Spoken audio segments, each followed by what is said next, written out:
5, 4, 3, 2, 1, 0.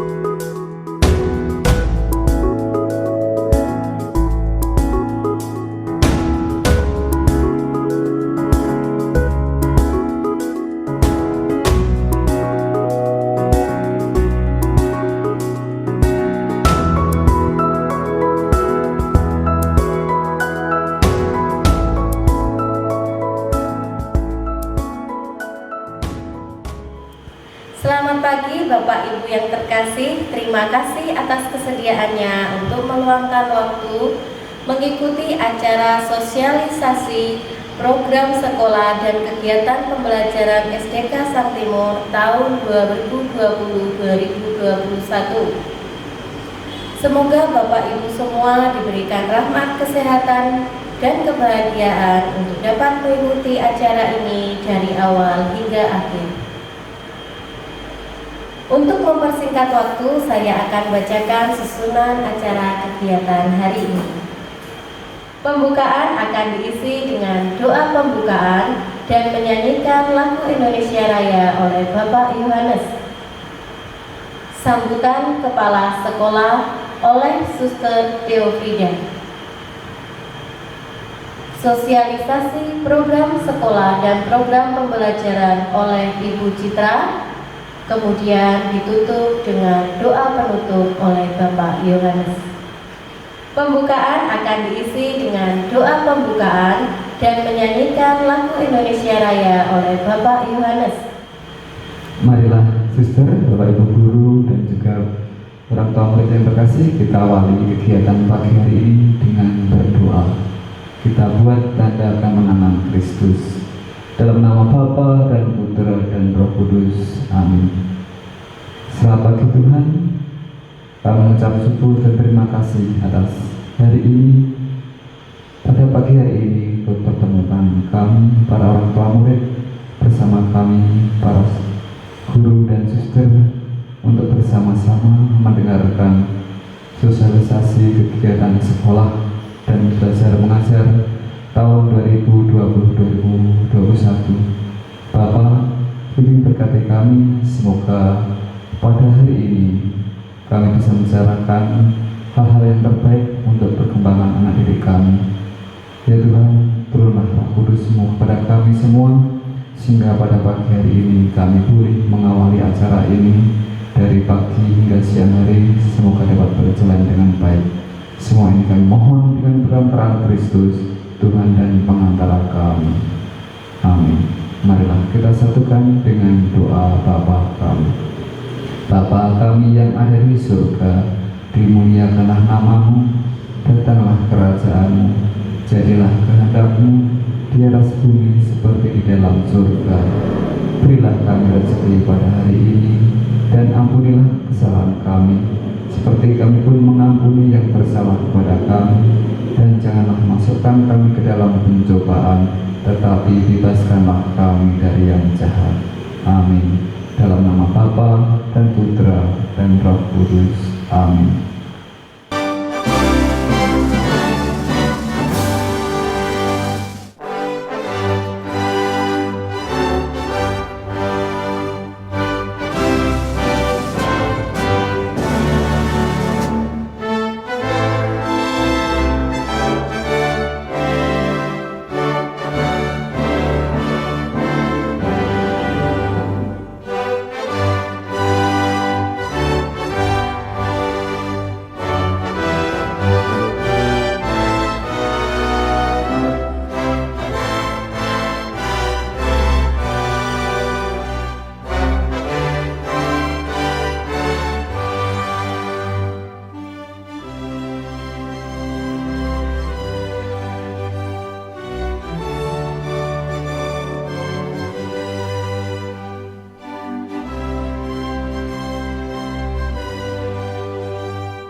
sambutan kepala sekolah oleh Suster Theofrida PIJ.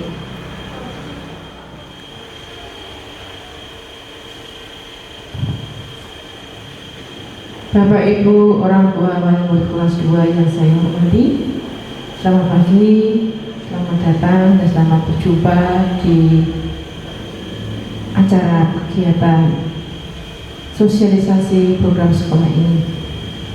Semoga kita semua senantiasa sehat dan dilindungi oleh berkat Tuhan. Amin. Bapak Ibu yang saya banggakan, kita berjumpa lagi dalam kegiatan ini. Meskipun kita melalui daring ataupun online ini, supaya kita bisa melanjutkan kerjasama kita. Kita sudah tentu tahu bersama untuk pendampingan anak-anak kita. Hanya di bulan Maret kita harus belajar di rumah, belajar dari rumah. Dan sekarang kita masih juga harus belajar dari rumah. Bapak Ibu yang saya banggakan, yang saya muliakan, ini realitas yang kita hadapi bersama. Maka mari kita bersama-sama mencoba untuk memaknai situasi ini dengan keimanan kita. Terima kasih bahwa kita sudah pernah bekerjasama. Kita berproses bersama untuk anak-anak kita, hingga sekarang anak-anak kita duduk di bangku kelas 2. Kita melanjutkan kerjasama kita dalam situasi yang masih diperintahkan oleh pemerintah, diregulasikan. Kita harus belajar dari rumah. Kita semua sudah tahu apa dan mengapanya. Bahwa satu lagi, ini aturan dari pemerintah bahwa kita harus belajar dari rumah. Niatan hati itu ya nggak tega, ya nggak tega bahwa anak-anak masih harus banyak pendampingan, tapi harus belajar dari rumah, jauh dari pendampingan Bapak Ibu guru secara langsung, hanya lewat WA, lewat telepon, lewat video online kita. Tapi puji Tuhan bahwa kita masih bisa melakukan itu. Coba kalau kita berada di daerah yang terpinggir, terjauh dan tidak terjangkau, apa jadinya? Bapak Ibu yang saya kasihi, bahwa pandemi COVID ini telah mendidik kita untuk menjadi pribadi-pribadi yang semakin bijaksana, semakin mengenali apa yang harus kita kerjakan. Kita diperintahkan untuk tetap diam di rumah, artinya belajar dari rumah. Mungkin akan bertanya, kamu boleh ke mana lagi ya? Wisata boleh, mana lagi ya? Rumah makan boleh, tapi sekolah belum boleh. Nah, ini kan aturannya punya menteri sendiri-sendiri. Kalau menteri kita mengatakan di rumah, ya oke, kita belajar di rumah. Nanti menteri kita mengatakan boleh belajar di sekolah, ya kita belajar di sekolah. Kita taat pada aturan yang sudah diberikan oleh para pemimpin kita. Dan pasti ada alasannya, supaya kita mendukung untuk pembasmian atau selesainya pandemi ini. Kita semua menginginkan cepat selesai. Dia bertanya, kapan tuh selesainya? Kapan tuh selesainya? Kita nggak sedang mengerjakan membuat apa enggak. Kita sedang bekerja sama dengan hal lain yang kita nggak bisa kompromi. Ya, kita hanya bisa mengatasi. Dan untuk itu, dengan kita belajar di rumah, kita menjaga diri sendiri, anak-anak kita sendiri, dan juga orang lain. Dan yang memang belajar harus terus berjalan. Atau ada yang pengen cuti dulu semesternya ini. ini biar nggak bayar SPP atau apa begitu. Tentunya tidak. Kasihan anak-anak kita. Nanti terputus sekolah belajarnya yang dibangun oleh Bapak Ibu di rumah, oleh sekolah, dan oleh niat mereka sendiri. Nanti jadi kacau. Ya. Tetap kita harus belajar meskipun dengan berbagai regulasi. Bapak Ibu yang saya hormati, bahwa dengan belajar di rumah kita tidak akan membahayakan anak-anak kita, karena virus akan sedikit terelakkan dari anak-anak kita. Banyak dari rumah Peranggen, dari rumah mana lagi, mungkin dari daerah jauh jalan ke sini, itu udah risiko-risiko itu sudah dilalui anak-anak. Kita tidak tahu apa jadinya. Yang lebih baik kita ikut aturan pemerintah, belajar dari rumah, pasti mereka punya maksud dan tujuan. Dan ada regulasi pemerintah untuk sekolah bagaimana melakukan pembelajaran. Dan kita para orang tua, baik itu orang tua di rumah maupun di sekolah, kita mesti mempunyai ekspektasi yang realistis bahwa anak-anak kita belajar punya target. Maka kalau ada jadwal, penjadwalan ataupun pemrograman di sekolah, itu karena kita punya target. Kurikulum itu tetap berjalan dengan penyesuaian pastinya dengan situasi yang ada. Pasti ada hal-hal yang perlu diperhatikan sekolah dan orang tua tentang kurikulum ini. Tapi yang jelas kita punya target.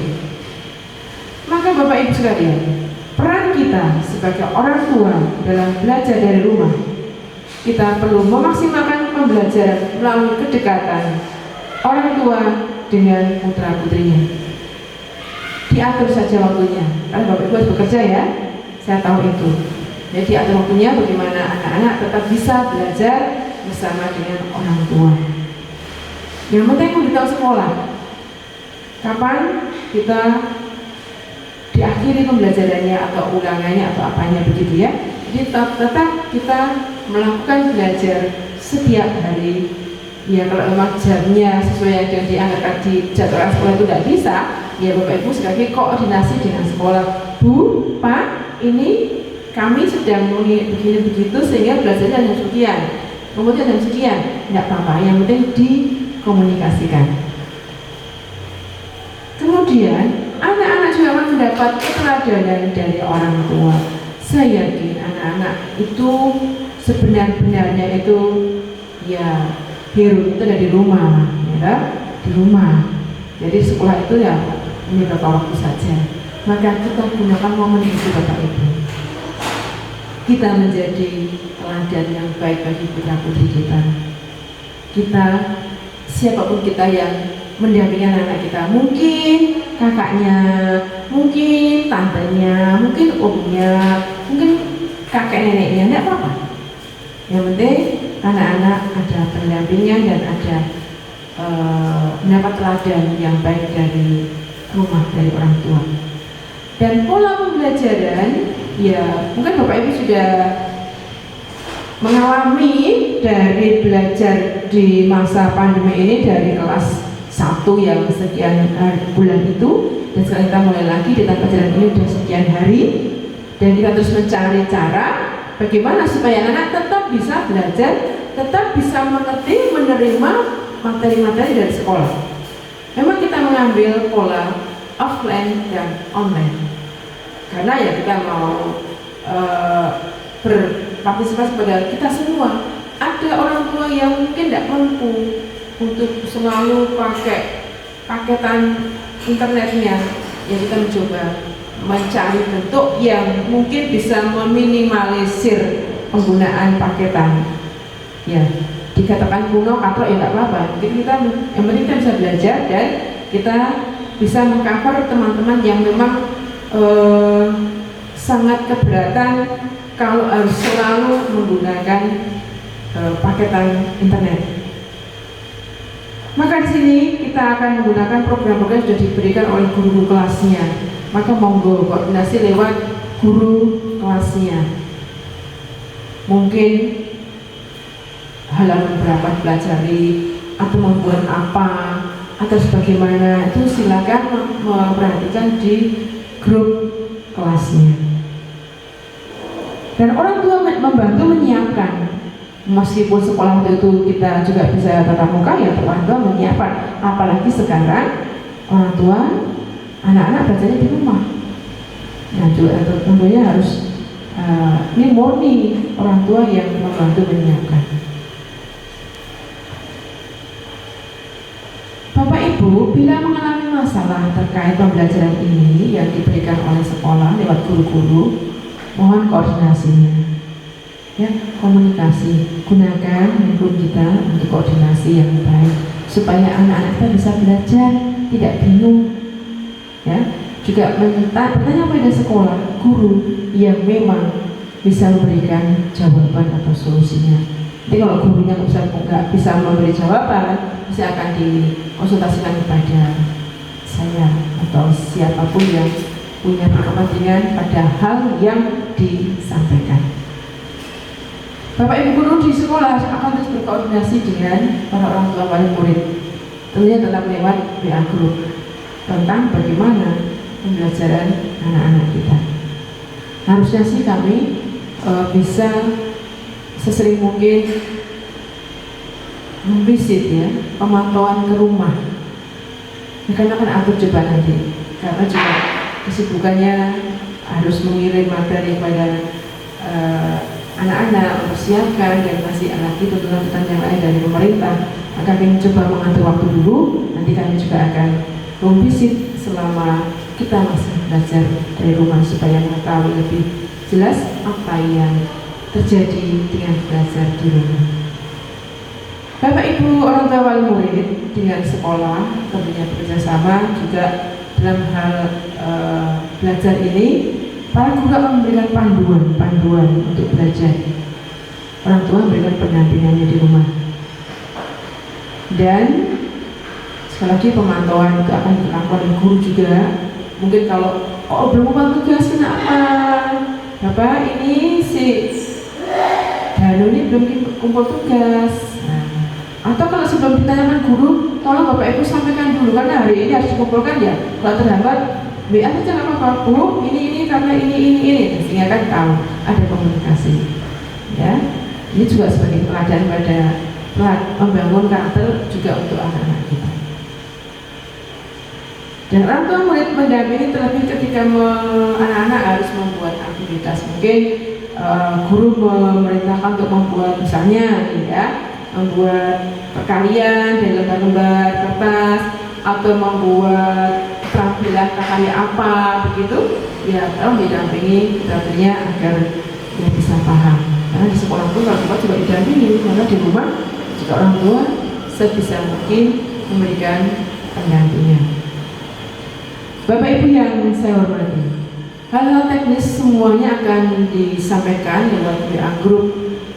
Saya harus memanggil, kita akan panggil. Kalau memang harus bertemu, kita akan panggil orang tua untuk koordinasi di beberapa titik urusan supaya semuanya bisa menjadi kelak dan belajarnya anak-anak bisa lancar.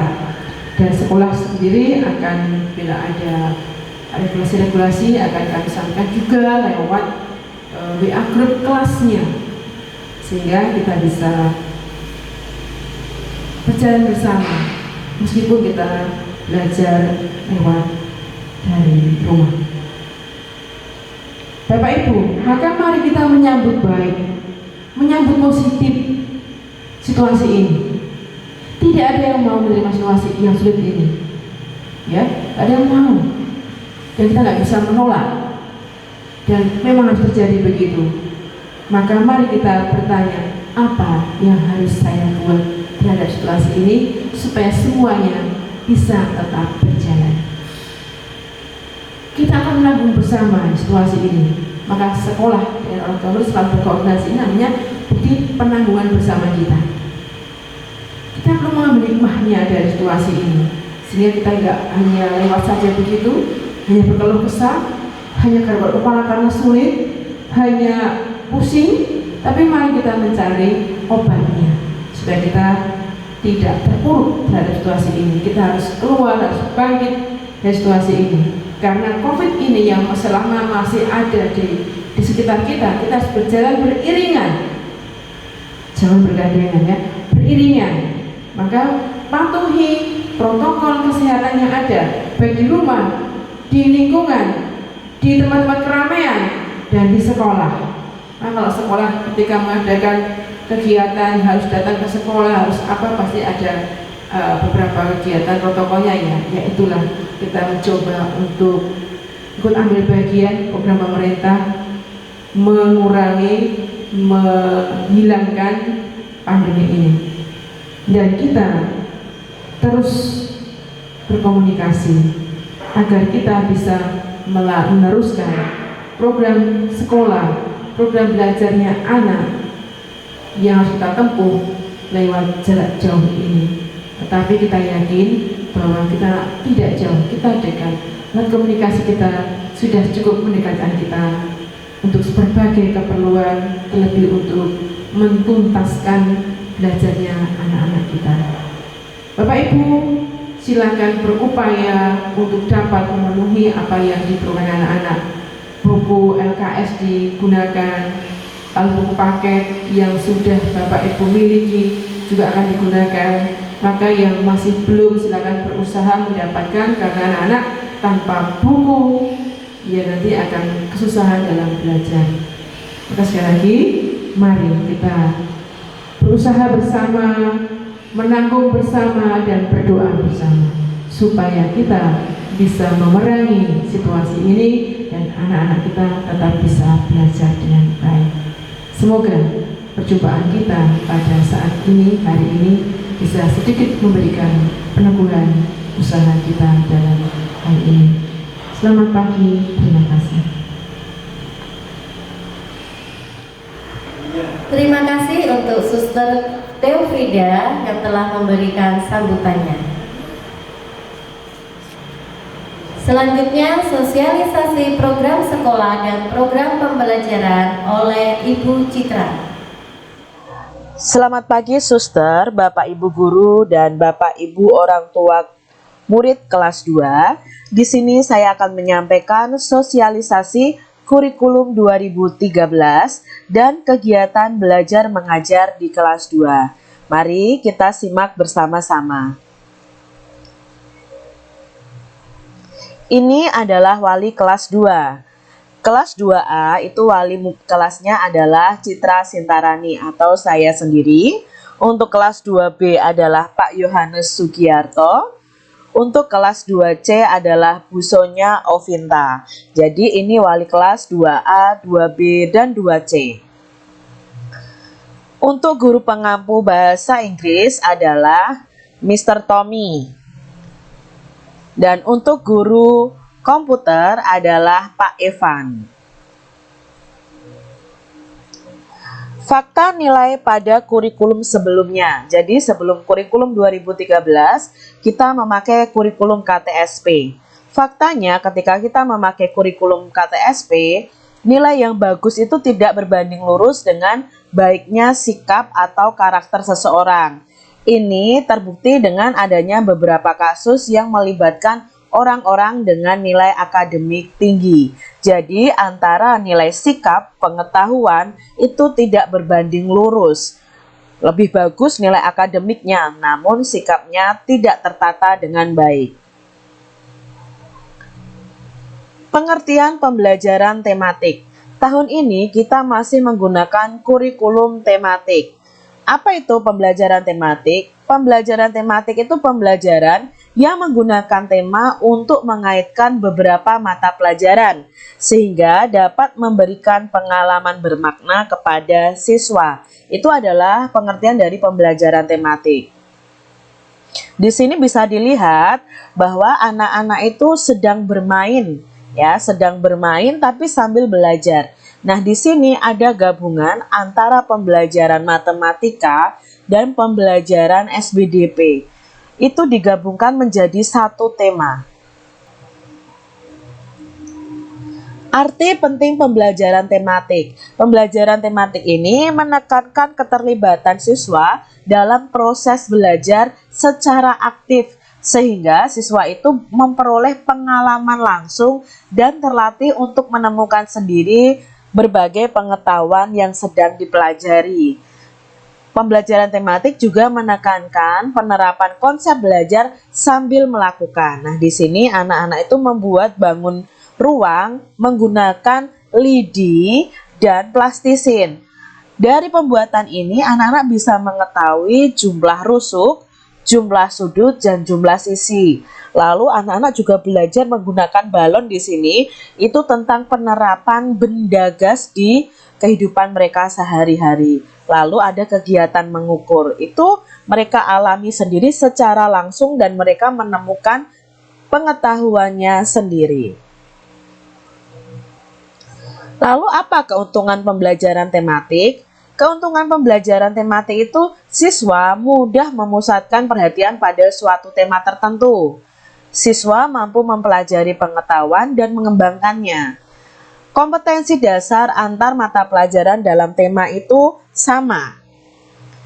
Pemahaman terhadap materi pelajaran lebih mendalam dan lebih berkesan. Lalu keuntungan yang berikutnya adalah kompetensi dasar dapat dikembangkan lebih baik dengan mengaitkan mata pelajaran lain dengan pengalaman pribadi siswa. Masih keuntungan pembelajaran tematik yang keenam, siswa itu mampu lebih merasakan manfaat dan makna belajar karena materi disajikan dalam konteks tema yang jelas. Lalu yang ketujuh, keuntungannya adalah siswa akan lebih bergairah belajar karena dapat berkomunikasi dalam situasi nyata untuk mengembangkan suatu kemampuan dalam satu mata pelajaran sekaligus mempelajari mata pelajaran yang lain. Dan di sini guru juga dapat menghemat waktu karena mata pelajaran yang disajikan dapat dipersiapkan sekaligus. Itu tadi keuntungan pembelajaran tematik. Sekarang kita akan mengetahui struktur kurikulum SD kelas 2. Nah, dalam pembelajaran tematik itu juga ada mata pelajaran kelompok A dan kelompok B. Nah, kelompok A dan kelompok B ini memiliki alokasi waktu belajar per minggu yang berbeda-beda. Di sini pendidikan agama itu ada 4 jam waktu pembelajaran per minggunya. PPKN itu ada 5, bahasa Indonesia ada 8, karena setiap harinya bahasa Indonesia ini selalu ada dalam pelajaran tematik ini. Lalu ada matematika itu 5, yang kelompok B itu meliputi seni budaya dan prakarya atau SBDP itu ada 4, PJOK itu ada 4 juga, bahasa Jawa ada 2. Mengapa di sini ilmu pengetahuan alam dan ilmu pengetahuan sosial tidak ada di kelas 2? Karena ilmu pengetahuan alam dan ilmu pengetahuan sosial ini sudah masuk di dalam mata pelajaran bahasa Indonesia yang tertera di setiap tema. Jadi memang tidak ada khusus untuk IPA dan IPS.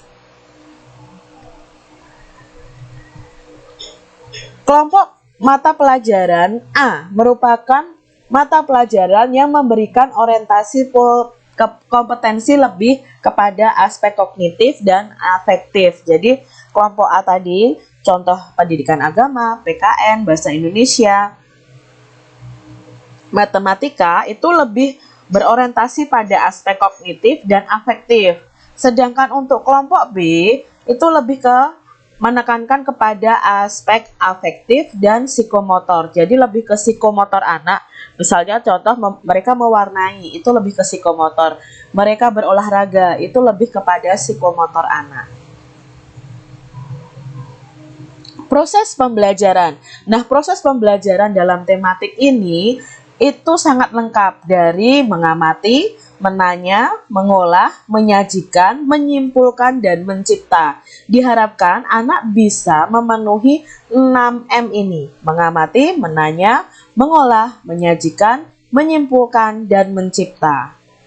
Belajar tidak hanya terjadi di ruang kelas, tetapi juga di lingkungan sekolah dan masyarakat. Jadi nanti dalam tematik ini sebenarnya anak akan lebih banyak berproses di luar ruang kelas. Jadi mereka akan bereksperimen. Lalu guru itu bukan satu-satunya sumber belajar siswa. Dari keadaan lingkungan itu bisa menjadi sumber belajar siswa. Dari orang-orang di sekitar mereka itu bisa jadi sumber belajar siswa. Sikap tidak diajarkan secara verbal, tetapi melalui contoh dan teladan. Jadi penanaman nilai sikap atau karakter itu tidak hanya diberikan secara omongan saja, tetapi juga melalui contoh dan teladan. Tematik itu bersifat terpadu. Penilaian. Penilaiannya sendiri itu berbasis kompetensi.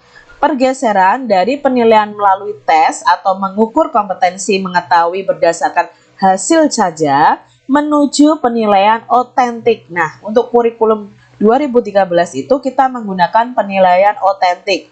Penilaian otentik itu tidak hanya mengukur pengetahuan saja, tetapi mengukur semua kompetensi dari sikap, keterampilan, dan pengetahuan berdasarkan proses dan hasil.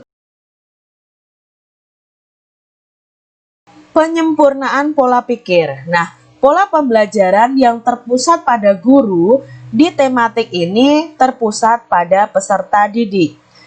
Pola pembelajaran satu arah dulu hanya siswa mendengarkan saja, guru yang selalu memberikan ilmu. Nah, dalam kurikulum tematik ini itu pembelajarannya interaktif, ada komunikasi antara guru dan siswa. Dulu pola pembelajarannya terisolasi menjadi pembelajaran secara jejaring. Pola pembelajaran pasif itu menjadi aktif mencari di kurikulum 2013 ini atau pada mata pelajaran tematik. Pola belajar sendiri menjadi belajar kelompok atau berbasis tim. Nah, dalam pembelajaran tematik ini, anak-anak akan terlibat dalam kelompok-kelompok yang mereka akan bekerja sama untuk menemukan solusi atau menemukan jawaban dari setiap permasalahan yang ada. Penilaian pengetahuan. Nah, di sini untuk penilaian pengetahuan sendiri itu ada tes tertulis, tes lisan, dan penugasan. Jadi, semua tes ini akan menjadi penilaian pada pengetahuan. Untuk teknik penilaian sendiri, ada penilaian kompetensi sikap. Nah, itu ada observasi, penilaian diri, penilaian antar teman peserta didik, lalu ada jurnal. Nah, nanti teman-teman bisa menilai teman yang lainnya. Itu masuk dalam penilaian sikap. Lalu untuk penilaian kompetensi pengetahuan, itu instrumennya ada tes tulis, ada tes lisan, ada penugasan. Jadi mohon ketika ada tugas-tugas itu juga dikerjakan dengan baik dan sungguh-sungguh. Karena di sini kita tahu bahwa penilaian kompetensi pengetahuan ini diambil nilai tes tulis, tes lisan, dan penugasan. Untuk penilaian kompetensi keterampilan sendiri itu diambil dari tes praktek, proyek, dan penilaian portofolio. Jadi kalau ada tugas-tugas yang berupa praktek nih, ini masuknya dalam kompetensi keterampilan. KKM kelas 2. Nah, ini yang selalu ditanyakan. Kriteria ketuntasan minimal kelas 2 itu berapa? Nah, ini kami sajikan. Untuk semester 1 dan semester 2 kami samakan, yaitu agama itu 75 KKM-nya, PPKN 72, Bahasa Indonesia 72, Matematika 72, SBDP PJOK 72, dan Bahasa Jawa itu 70. Jadi ini KKM kelas 2. Penentuan penilaian. Nah, penilaian pengetahuan terdiri atas penilaian PH yang diberikan setelah selesai pembelajaran dalam satu tema dan nilai-nilai LK yang dimasukkan atau nilai-nilai tugas yang akan dimasukkan oleh Bapak Ibu guru. Jadi di sini tidak hanya penilaian harian saja yang dimasukkan dalam daftar nilai. PH akan dijadwalkan dalam muatan pelajaran dan bobotnya adalah 2. Penilaian itu berdasarkan setiap kompetensi dasar yang ada. Apabila dalam satu mapel ada 2 kompetensi dasar, maka nilai yang muncul akan ada 2. Contohnya, ada di PPKN itu ada KD 3.1 dan KD 3.2, itu nilainya juga akan 2. Penilaian tengah semester atau PTS sendiri itu bobotnya 1. Penilaian akhir semester itu bobotnya juga 1. Rentang nilainya, jika ada nilai 90 sampai 100, maka rentang nilai di rapot adalah A. Jika ada nilai 80 sampai 89 itu B. 70 sampai 79 itu C, dan di bawah 70 rentang nilainya itu adalah D. Rumus pengolahan nilai pengetahuan untuk nilai akhir rapot mid semester ya. Ini nilai mid semester. Itu 2 kali penilaian harian ditambah nilai PTS dibagi 3. Jadi tahun ini kami akan membagikan rapot mid semester. Untuk penilaian pengetahuan di akhir semester ya, di akhir semester itu nilainya adalah 2 kali nilai harian ditambah nilai PTS ditambah nilai PAS dibagi 4. Jadi berbeda dengan PTS tadi kalau dibagi 3, kalau di PAS sendiri penilaian akhir semesternya dibagi 4.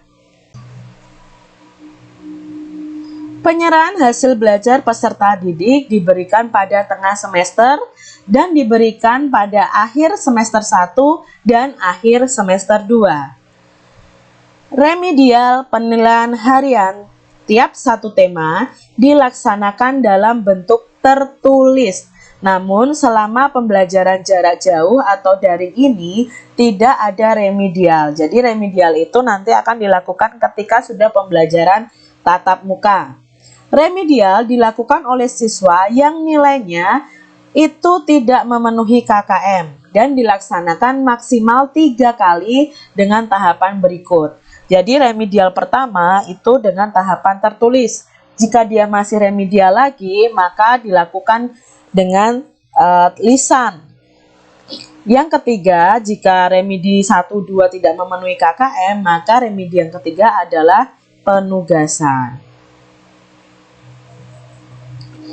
Implikasi dari ketuntasan belajar tersebut adalah sebagai berikut. Untuk KD pada KIS 3 atau pengetahuan diberikan remedial individual sesuai dengan kebutuhan peserta didik yang memperoleh nilai kurang dari KKM. Untuk kompetensi dasar pada KI 3 itu penilaian pengetahuan. Diberikan kesempatan untuk melanjutkan pelajaran ke KD berikutnya kepada peserta didik yang memperoleh nilai sesuai KKM atau lebih dari KKM. Untuk kompetensi dasar pada KI 1 dan KI 2, nah ini tentang sikap dan sosial, itu guru akan memberikan pembinaan terhadap peserta didik yang secara umum profil sikapnya belum berkategori baik dan dilakukan secara holistik ya. Paling tidak guru akan memberikan pengarahan kepada anak-anak yang sikapnya belum baik. Karena di rapot sendiri untuk kenaikan kelas, sikap itu harus B, minimal B.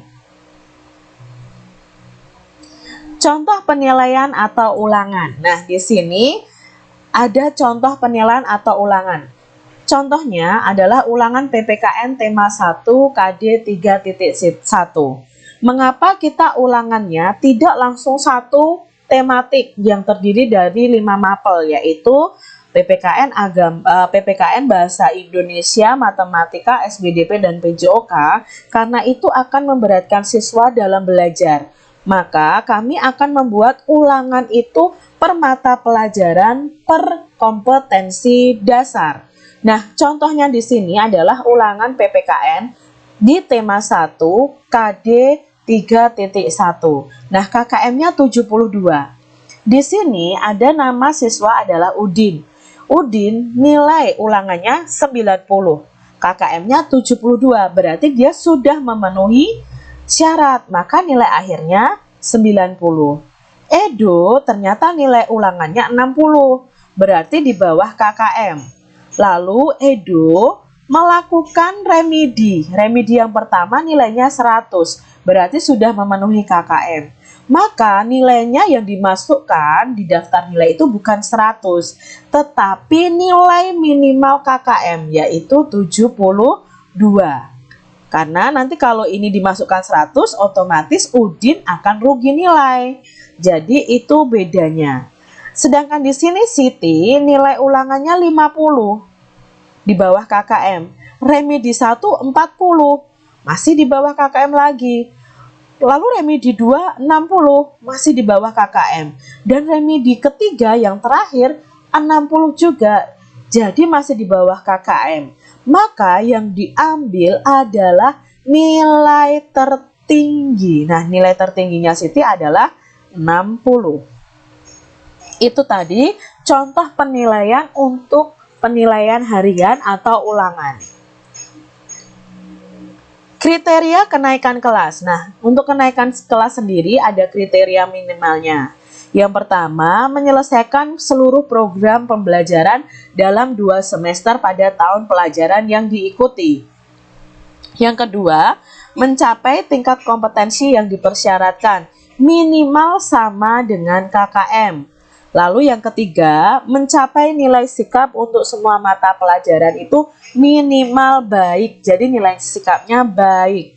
Yang keempat, tidak terdapat nilai kurang dari KKM maksimal pada 2 mata pelajaran ya. Maksimal pada 2 mata pelajaran. Yang kelima, ketidakhadiran siswa tanpa keterangan itu maksimal 15% dari jumlah hari efektif. Itu tadi kriteria kenaikan kelas. Nah, nanti ini bentuk rapotnya akan seperti ini. Jadi nanti ada nilai sikap, ada nilai pengetahuan. Nah, nilai sikap dan nilai pengetahuan itu berbeda ya. Nilai sikap itu ada deskripsinya tetapi tidak ada nilai secara angka. Tapi nanti kalau nilai pengetahuan ada deskripsi dan ada angkanya. Lalu juga ada rentang nilainya. Begitu juga dengan nilai keterampilan.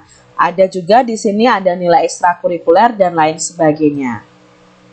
Untuk ekstrakurikuler kelas 2 selama PJJ nanti, selama daring ini ekstrakurikulernya itu komputer. Nah, komputer itu masuk dalam kegiatan KBM. Jadi sudah ada di dalam kegiatan KBM. Lalu ekstrakurikuler yang kedua untuk kelas 2 adalah bahasa Inggris, itu juga masuk dalam KBM. Dan ekstrakurikuler yang ketiga untuk kelas 2 adalah seni lukis. Nah, ini ekstra wajib nanti di kelas 2 selama daring ini. Nanti kami akan jelaskan lebih lanjut bagaimana detail pelaksanaan seni lukis ini secara online atau daring. Tadi kita sudah menyimak bersama tentang penjelasan kurikulum 2013 yang kita gunakan untuk tahun ini. Selanjutnya, kita akan mengetahui bersama tentang panduan pembelajaran jarak jauh online dan offline. Jadi, selama masa pandemi ini, maka pembelajaran di Sang Timur dilakukan secara pembelajaran jarak jauh yaitu online dan offline. Mengapa masih pembelajaran jarak jauh, daring dan luring atau online dan offline? Perlu Bapak Ibu ketahui bahwa kami melakukan ini berdasarkan dengan surat keputusan bersama 4 menteri. Jadi keputusan antara Menteri Pendidikan, Menteri Agama, Menteri Kesehatan, dan Menteri Dalam Negeri itu memutuskan bahwa selama pandemi ini jika suatu wilayah masih dalam zona merah, maka pendidikan itu dilakukan secara belajar dari rumah atau BDR. Jadi melalui keputusan bersama ini, surat keputusan bersama 4 menteri ini, kami mengikuti anjuran dari pemerintah karena Semarang sendiri zonanya masih merah, maka kami melakukan pembelajaran jarak jauhnya secara online dan offline. Bagaimana mekanisme pembelajaran di SDK Sang Timur Semarang sendiri? Yang pertama adalah pemberian tugas secara offline. Ya, jadi ada tugas-tugas secara offline yang akan anak-anak kerjakan di rumah mereka masing-masing. Lalu ada pemberian tugas, penilaian atau ulangan harian, PTS, PAS, dan PAT itu secara online. Nah, yang kedua ini adalah mekanismenya secara online. Yang ketiga, ada penegasan materi secara video conference.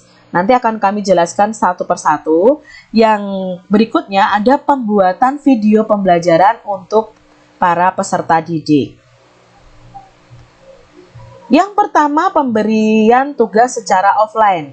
Guru memberikan tugas yang diambil dari buku tematik, LKS ataupun sumber lainnya, dan orang tua mengumpulkan tugas-tugas yang sudah dikerjakan siswa dari rumah masing-masing.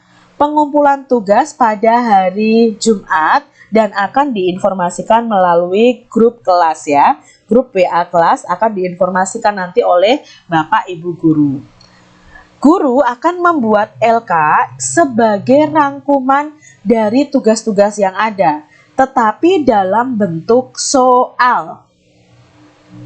Orang tua akan mengambil LK buatan guru itu bersamaan dengan pengumpulan tugas ke sekolah.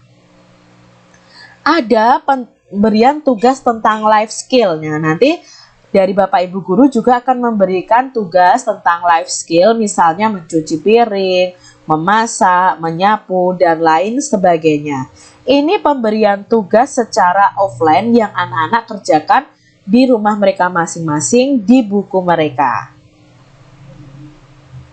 Lalu berikutnya pemberian tugas atau penilaian secara online ya. Ini khusus untuk ulangan atau penilaian harian, PTS, PAS, dan PAT.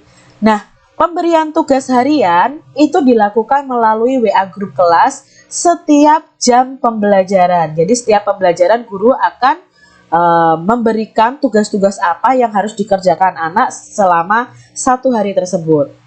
Dimohon orang tua itu tidak menyuruh putranya itu mengerjakan tugas secara borongan sehingga penyampaian konsep materi itu tidak tertanam ke anak. Jadi kadang kalau ini ya kami share misalnya seharian penuh tugasnya itu apa saja, kadang orang tua akan memberikan tugas borongannya kepada anak yang harus dikerjakan hari itu juga, dalam jam itu juga tidak. Tapi kami mau tanamkan konsep bahwa anak-anak itu tetap masuk sekolah walaupun belajarnya dari rumah. Jadi jam pembelajarannya nanti sama seperti ketika mereka sekolah. Jam pembelajaran setiap harinya untuk kelas 2 itu jam 07.30 sampai 11.15. Jadi diharapkan anak-anak itu mempersiapkan diri belajar di rumah itu dari jam 07.30 sampai 11.15. Siswa menyediakan 6 buku tulis atau PS untuk mengerjakan tugas. Diberi judul yang pertama untuk buku halus kecil itu buku tugas 1 dan buku tugas 2. Kotak kecil itu untuk buku tugas matematika 1 dan buku tugas matematika 2. Lalu ada juga buku untuk bahasa Inggris ya, untuk bahasa Inggris, dan bisa disediakan 1 buku cadangan untuk anak-anak. Jika minggu ini buku tugas 1 itu dikumpulkan ke guru, maka pengerjaan tugas berikutnya adalah di buku tugas 2. Begitu juga sebaliknya, ketika buku tugas 2 dikumpulkan, maka pengerjaannya di buku tugas 1. Pemberian tugas atau penilaian secara online itu juga akan kami berikan jurnal atau agenda yang dibuat oleh guru kelas dan diberikan per mapel sesuai jadwal dan jam pembelajaran. Contoh di sini adalah jam pembelajaran untuk kelas 2 itu dari jam pertama sampai jam kelima. Ada jam per mapelnya. Jadi perlu diperhatikan bahwa untuk jam pertama dan kedua biasanya kami akan mengirim tugasnya mulai dari pukul 07.30 dan diharapkan anak selesai mengerjakan tugasnya untuk jam pertama sampai jam kedua itu pukul 08.40. Setelah itu kami akan mengirim lagi tugas berikutnya untuk jam pembelajaran 345 itu pukul 09.30. Jika ada jam pembiasaan di hari Senin, ini nanti minggu pertama, maka jam pembiasaan akan dimulai pukul 7 sampai pukul 7.30. Nanti bisa berupa melihat video tentang pembiasaan, bisa berupa tugas tentang pembiasaan. Jadwal pembelajaran kelas 2 selama PJJ. Nah, ini adalah jadwal pembelajaran kelas 2 selama PJJ dan sudah saya share kepada Bapak Ibu semuanya. Lalu pemberian tugas, masih pemberian tugas secara online ini, kami ada agenda harian untuk kelas 2. Nah, agenda harian sudah Bapak Ibu tahu di grup kelas, setiap harinya kami akan membuat agenda seperti ini. Jadi ada jam pertama, kedua itu mata pelajarannya misalnya hari Senin agama. Oh, tugasnya, rinciannya ada ya, dari menyaksikan video, lalu mengerjakan LKS, dan sebagainya. Nah, ini adalah format agenda harian. Setiap hari, siswa dibantu orang tua untuk mengisi presensi melalui online untuk mengetahui kehadiran siswa dengan mengisi list kehadiran di Google Classroom. Nah, di Google Classroom kita ada daftar hadir. Mohon Bapak Ibu untuk membantu siswa untuk mengisi daftar hadir tersebut. Ulangan atau penilaian harian selama PJJ nanti akan dilakukan di akhir tema secara online di Google Classroom. Jadi secara online dilakukan di Google Classroom. Untuk ulangan atau penilaian harian semuanya PTS, PAS, PAT selama PJJ ini melalui Google Classroom. Nah, ketika penilaian ini dari PTS, PAS, dan PAT, penilaian akhir tahun untuk semester 2, itu siswa diwajibkan memakai seragam sekolah sesuai ketentuan. Jadi nanti ketika ada pelaksanaan PTS, penilaian tengah semester, PAS, penilaian akhir semester, dan penilaian akhir tahun, itu diwajibkan siswa memakai seragam saat mengerjakan. Penjelasan materi secara video conference. Jadi di sini diharapkan orang tua bisa menyediakan perlengkapan, mungkin handphone, yang punya handphone, laptop, dan kuota. Guru-guru akan jauh-jauh hari memberitahu jadwal untuk video conference kepada orang tua siswa. Waktunya fleksibel. Jadi di sini video conference ini tidak dilakukan setiap hari.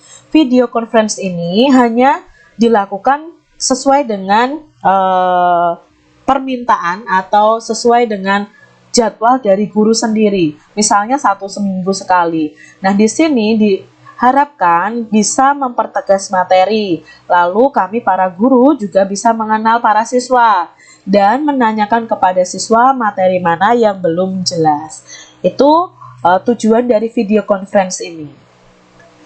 Nah, video conference ini bisa kami lakukan dengan aplikasi Zoom, Google Meet, Webex, atau video conference melalui WA. Kalau melalui WA sendiri maksimal hanya 7 siswa dan guru. Jadi ada 8 orang yang bisa gabung di video conference melalui WA. Jadi nanti kami akan atur absensinya. Misalnya nanti hari Sabtu kita akan video conference, misalnya seperti itu, guru menge-share di grup, lalu nanti dari jam sekian sampai jam sekian absen sekian. Dari jam sekian sampai sekian absen sekian akan kami telepon, seperti itu. Namun kalau kami menggunakan aplikasi Zoom itu bisa langsung seluruh siswa bergabung dalam kegiatan video conference tersebut. Nanti akan kita kesepakati bersama aplikasi mana yang akan kita gunakan untuk video conference. Nah, di sini jika ada tugas keterampilan, maka kami akan jauh-jauh hari memberitahukan kepada orang tua siswa supaya orang tua siswa bisa mempersiapkan bahan dan alat yang digunakan. Jadi misalnya nanti ada tugas membuat figura dengan hiasan keran, seperti itu kami akan memberikan tugasnya itu jauh-jauh hari supaya orang tua mempunyai waktu untuk membeli. Khusus untuk nilai keterampilan, jika ada tugas yang harus dikirim dalam bentuk video, maka dikirimnya via WA. Atau untuk kalau komputer, itu dikirimnya bisa via WA atau Google Classroom. Penjelasan pembelajaran tatap muka. Jadi di sini Bapak Ibu, jika nanti COVID-19 sudah berlalu, otomatis anak-anak sudah belajar seperti sedia kala ya, belajar di sekolah. Itu harapan kita, anak-anak segera belajar di sekolah lagi, bisa pembelajaran tatap muka dengan guru. Nah, di sini kami akan jelaskan tentang pembelajaran jika nanti sudah tatap muka.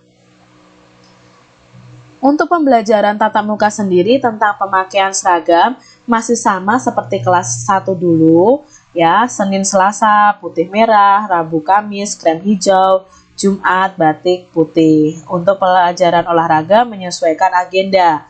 Lalu ada Minggu Bhinneka Tunggal Ika yang dilaksanakan setiap minggu ketiga. Ya, ada baju olahraganya boleh kaos bebas, tetapi celananya tetap celana olahraga sekolah. Hari Kamisnya pakai hem batik bebas dan bawahan putih. Dan setiap Jumatnya pakai kemeja atau hem nuansa putih atau merah plus celana panjang ya, warna gelap dan boleh jeans. Nah, ini kebanyakan yang terjadi di tahun-tahun sebelumnya, anak-anak tidak pakai kemeja. Kemeja itu berarti kan memakai baju berkerah. Jadi diharapkan nanti untuk setiap hari Kamis dan Jumat ini batik bebas dan baju nuansa putih atau merahnya itu berupa kemeja. Setiap hari membawa buku cerita untuk menumbuhkan minat baca pada anak. Mohon orang tua selalu mendampingi anak dalam belajar menghitung, membaca, menulis, dan menyalin tulisan di rumah. Orang tua juga memeriksa buku, alat tulis, dan perlengkapan yang sudah diagendakan yang akan dibawa ke sekolah keesokan harinya. Semua perlengkapan yang dimiliki anak nanti ketika tatap muka itu dari buku, botol, tempat makan, baju, tas, kaos, kaos kaki, juga sepatu, tolong diberi nama atau tanda dan kelas untuk memudahkan guru mencari atau mengembalikan bila barang tersebut tertinggal di sekolah atau tertukar dengan temannya. Alat tulis berupa krayon atau pensil warna, spidol hitam, rautan, lem stick, penggaris 30 cm, gunting, kertas origami, lem uhu cair itu diletakkan di loker anak dan tidak dibawa pulang. Dilarang membawa barang berharga yaitu handphone, perhiasan, dan smartwatch. Jadi tidak boleh membawa jam pintar ya. Jadi smartwatch itu yang IMO dan sebagainya itu dilarang dibawa ke sekolah. Mohon mentaati tata tertib, diantaranya memakai sepatu hitam, kaos kakinya sang timur. Seragamnya sesuai dengan ketentuan dan tidak terlambat masuk. Komunikasi bisa dilakukan lewat agenda bila mengalami kesulitan atau kurang jelas dalam pembelajaran. Jika orang tua menghendaki untuk konsultasi langsung dengan guru, mohon membuat janji terlebih dahulu. Bapak Ibu bisa melalui WA untuk konsultasinya, tapi mohon untuk mengetahui jam kerja kami, yaitu jam 7 sampai jam 2 setiap harinya. Pemberitahuan kepada pihak sekolah atau guru jika anak berhalangan masuk sekolah karena sakit. Tidak hanya lewat SMS atau telepon, tetapi yang terpenting adalah lewat surat. Mungkin hari itu ada yang tidak masuk sekolah karena sakit misalnya, tidak sempat membuat surat, maka bisa memberitahu dulu lewat SMS atau telepon atau WA, dan besoknya ketika masuk anak sudah membawa surat ya, jadi ada keterangan resminya. Surat edaran mohon dibaca dan dicermati serta disimpan dengan baik. Kalau ada surat edaran Bapak Ibu, mohon untuk dipahami bersama, untuk dicermati apa yang menjadi isi surat edaran. Karena surat edaran dari sekolah pasti isinya itu hal-hal yang sangat penting. Untuk merespon anak-anak yang kurang suka sayuran, sekolah menyediakan catering dengan harga 10.000 yang menunya bervariasi dan sehat. Bagi orang tua yang tidak sempat menyiapkan bekal makanan sehat, maka bisa pesan di catering ini. Ini dilakukan nanti ketika tatap muka. Lembar kerja akan dibagikan setelah selesai pembelajaran dalam satu tema. Semua buku, baik buku gambar, buku kotak, buku halus kecil, itu mohon menggunakan buku Sang Timur. Buku tematik tidak per mapel tapi per tema. Jadi kami buat buku mapelnya itu per tema nanti ketika kita sudah pembelajaran tatap muka. Agenda ditandatangani orang tua setiap hari. Info mendadak dari sekolah akan di-share lewat grup WA. Mohon grup WA itu digunakan dengan bijak. Pemakaian seragam olahraga disesuaikan dengan pembelajaran dengan melihat agenda bukan hari. Menabung untuk kelas 2 jika nanti sudah tatap muka diadakan setiap hari Selasa. Hasil tabungan siswa itu bertujuan untuk memenuhi kebutuhan pendidikan siswa, utamanya untuk pembayaran uang SPP, uang kegiatan, dan lain sebagainya. Demikian tadi sosialisasi yang bisa saya sampaikan mengenai kurikulum 2013 dan kegiatan belajar mengajar untuk kelas 2 di SDK Sang Timur. Semoga Bapak Ibu bisa memahami apa yang saya sampaikan. Jika ada kekurangan dalam saya menyampaikan materi ini, saya mohon maaf yang sebesar-besarnya. Mari kita bersama-sama mendidik, menanamkan karakter positif, dan mengembangkan potensi yang anak miliki supaya anak-anak kita menjadi pribadi yang hebat dan tangguh. Mohon kerjasamanya dari orang tua dan kita semuanya untuk bersama-sama mendidik anak-anak kita menjadi pribadi yang hebat. Terima kasih sudah menyimak penjelasan dari saya dan Tuhan memberkati berkah dalam. Terima kasih Ibu Citra untuk penjelasan programnya. Baiklah Bapak Ibu, kita tutup kegiatan hari ini dengan doa penutup oleh Bapak Yohanes. Marilah kita tutup pertemuan pagi hari ini dengan berdoa. Dalam nama Bapa, Putra, dan Roh Kudus. Amin. Bapa yang berkata di kerajaan surga, kami mengucap syukur dan terima kasih atas penyertaan-Mu pada pagi hari ini, sehingga kami boleh berkumpul bersama untuk mendengarkan sosialisasi program-program sekolah dan juga kegiatan belajar mengajar kami yang akan kami laksanakan pada tahun ajaran 2020-2021. Bapa, semoga apa yang telah kami terima menjadi sarana bagi kami untuk mengembangkan anak-anak kami. Dan sekarang kami pulang Bapa, bimbing berkati kami. Semoga perjalanan kami selamat sampai di rumah dan bisa berjumpa dalam keluarga kami masing-masing. Dan kami juga mohon berkat-Mu bagi para orang tua yang saat ini mau melanjutkan karya-karyanya. Semoga Engkau senantiasa membimbing dan memberkatinya, sehingga apa yang menjadi tujuan hidupnya Engkau penuhi selalu. Semua ini kami mohon dengan perantaraan Kristus, Tuhan dan pengantara kami. Amin. Dalam nama Bapa dan Putra dan Roh Kudus. Amin. Terima kasih Bapak Ibu yang telah mengikuti acara sosialisasi program sekolah dan program pembelajaran. Apabila ada pertanyaan seputar sosialisasi hari ini, silakan menghubungi wali kelas masing-masing melalui WA. Akhir kata, saya sebagai pembawa acara mohon maaf sebesar-besarnya apabila dalam memandu acara saya melakukan banyak kesalahan. Saya mewakili sekolah mengucapkan banyak terima kasih yang sebesar-besarnya. Selamat beraktivitas kembali, Tuhan memberkati.